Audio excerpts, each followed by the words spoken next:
السلام عليكم، شلونكم اخباركم؟ اليوم عندنا وجبة ترقيصة جديدة. طبعا عندنا تقريبا 27 واحد، بعنا منهن 15 وبقى عندنا 12. البداية اليوم نسوي، لأن البداية ما سوينا المقدمة. راح ننزل فيديو اليوم احتمال أو باكر.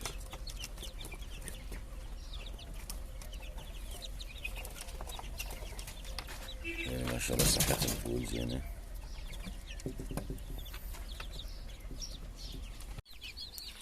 ما أعرف شنو مشكلة الإنسان هنا، الله كان طالعات.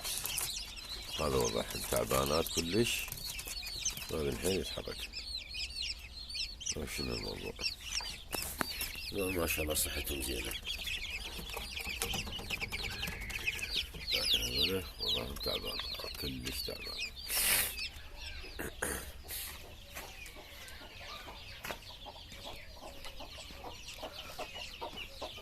هاي الدجاجة اللي فقست آخر شي كان 6، واحد محصور هنا بين الطابوقة والحائط مال القفص، لقيته متيبس.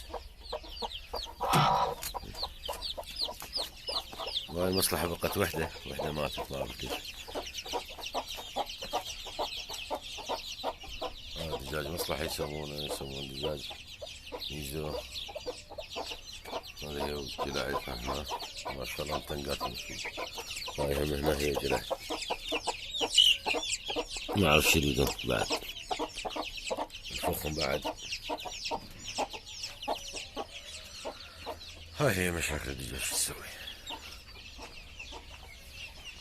الله كريم، اللي يبقى واللي ما يبقى هاي قسمته. ما أعرف ايش بيهن هذول، أحس تعبانات. اليوم ذبيت منهن 4 صغار وكبار تعبانات. شنو السبب؟ ما أدري. هنا شوية فالة.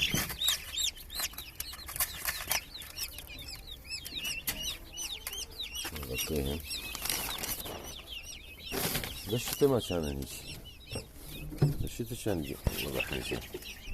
أنا اليوم محترق القلوب مالهم، أو البلك مالهم محترقون القلوب.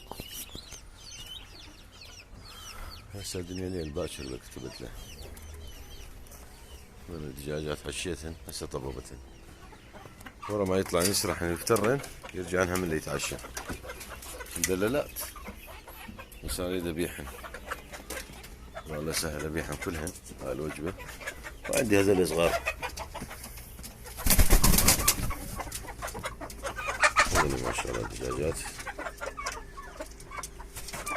نظيفات، بابين شمال بيت بياضات. عندي بيهن 4 فراريج، 4 ديوكة، تقريبا 15-16 دجاجة كلهن للبيع. هذا هم ديك ونشط.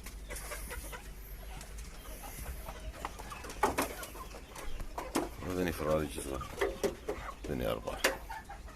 هذني بعدهن شهر بيضة.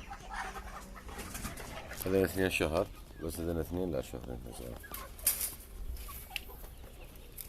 هذول العتاوي، هذا 1 وهذا 1 انتظر مني طين اكل. والله كريم، شوف شلون تصير.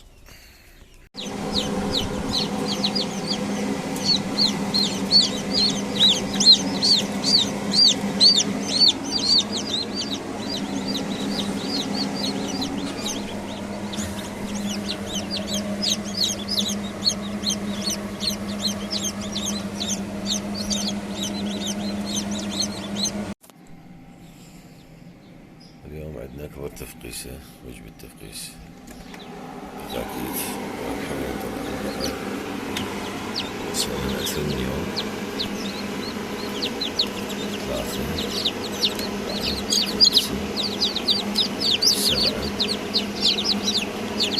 9 10 12 14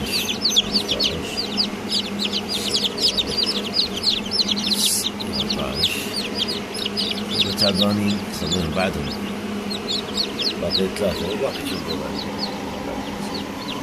هذا 17 راح نطلعهم، نصهن مبيوعات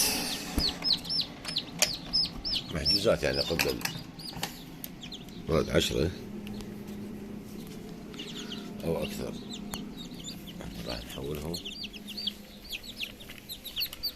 القفص البرة، خليهم علاج فيتامين ومقوي.